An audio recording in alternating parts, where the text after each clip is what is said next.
What is up, guys? Welcome back to the review table, and today I'm gonna actually try and shoot for a second video this week, that being the Studio Series Bumblebee from Transformers Bumblebee, obviously. So, taking a look at the box, you have a nice image of Bumblebee.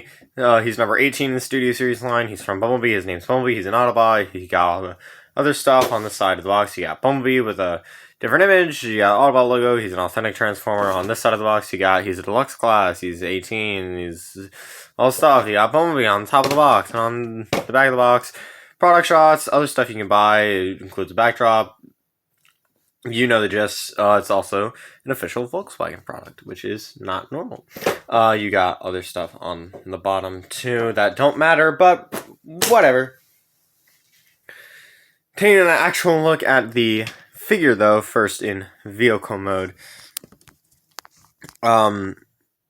This is one of the best and worst versions of Bumblebee. Now, when I look at this figure in vehicle mode, it is a gorgeous piece of art. I mean, just look at this, and then you look into the windows, and it's like, it's not as pretty, but like, and then you look at the bottom, and it's definitely not as pretty. But if you just look at it as a piece of construction, this is amazing. Getting into details actually on it, you have some orange up here for headlights. You have some black for the the windshield wipers. You have the Volkswagen logo molded right there. You got some nice taillight paint in the back with you also get the grills, bumpers picked out. Well, not picked out, they're molded, they're cast in a light gray with same for the wheels, which also have little Volkswagen logos in there. My issue with this mode, though, is the differences in yellow. I don't know if you can see that, but this is a brighter yellow than this. Now, on camera, it may look deeper, but maybe actually, this is a lighter color, because it's kind of like this whole front cab section is lighter than that, at least on my camera. But that's just something that you notice, and it's kind of unfortunate, but it's a thing that happens, and you gotta just learn to live with it. Now, as for accessories, I was about to go into the only size comparison. For accessories, you get the you get the blade, the wrist blade that he used is in the opening and in the final battle against Dropkick and Shatter. You also get his gun. Yeah, his gun. It's nice. It's picked out some silver with some black on there. By the way, this also has some nice sculpted. It's cast in yellow and has some nice silver paint. Jesus, can't speak. And then you also have his battle mask, which is tiny as shit, but so is this figure. With the eyes picked out in a nice semi-metallic blue. It's kind of metallic, but at the same time it's not. So for the only size comparison, which is weird, here we have him with the Starscream from Studio Series. And now we're actually going to get into the transformation of the figure, and this is the worst part about the figure, or second worst, moving all of his accessories out of the way. By the way, I ate a Pop-Tart before this review, but that doesn't matter. So what you're going to want to do is you're going to want to untab the doors from, well, just the sides, really, from each side of the car mode. Just leave them out like that. And then you're just going to want to lift that up. Just tabs in there. Same thing for the front section of the car.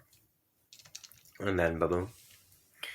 Then you're going to want to like lift the arms or push the arms forward.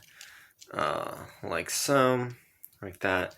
And you can just spread those out. And then you can bring the wings further back and just kind of bring the arms out and bring this whole section down and just flip out the hands. So I'm actually going to do that better on this side. Just flip the arm out, make sure that's all the way back, bring that down, flip out the hand, and just push that in. Going to the legs, you're just going to want to untab those like such, rotate them around, untab them from each other, kind of bring up the back section and kind of just adjust everything to fit, and bring the foot forward. And you want to do the same thing on the other side, and to give you a better look of what you're trying to accomplish with the you're going to want to tab this into here, so you want to make sure it is aligned properly, unlike what I was doing. Bring that down and make sure the foot is in place. Bring down that arm, and then kind of just fold in this back kibble, which should, in theory, peg into a slot in the back. Then you're just gonna bring these down, bring that out, bring it down to the back. And there you have Bumblebee in his robot mode. And I'll get into it with another figure that I own, but this is a very fiddly figure, and I'm not a huge fan of that. Just to get out of the way, let's do a couple size comparisons. In robot mode, here you have him next to Earthrise Cliff Jumper. And for the second size comparison, here we have him next to the Bumblebee movie Cliff Jumper, which may or may not be my next review. Stay tuned.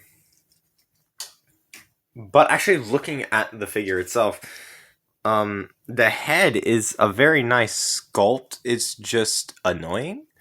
You got a nice Autobot insignia, some nice blue eyes, and silver for the face.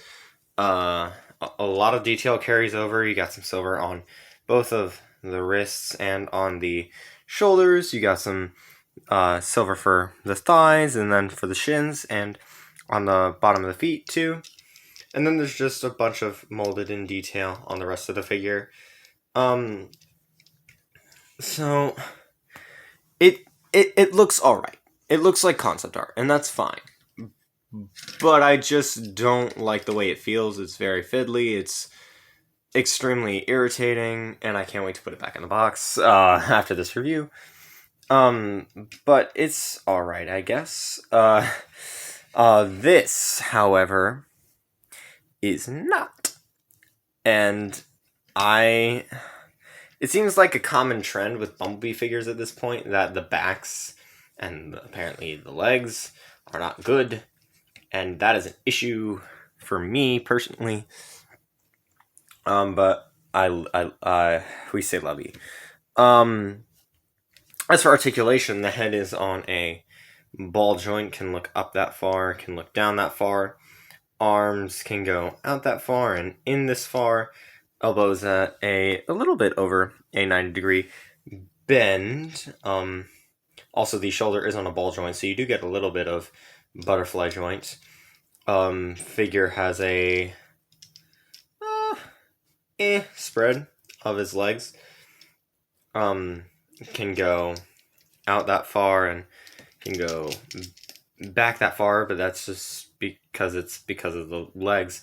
Knee can do 90 bend, and has a nice ankle pivot and foot pivot, or not pivot, like foot rotation, but that's mostly because of the transformation that both of those joints happen. So yeah, I mean, I would recommend getting this figure if you're going to get the one I'm linking in the description, which is the premium finish one that Takara just recently put out.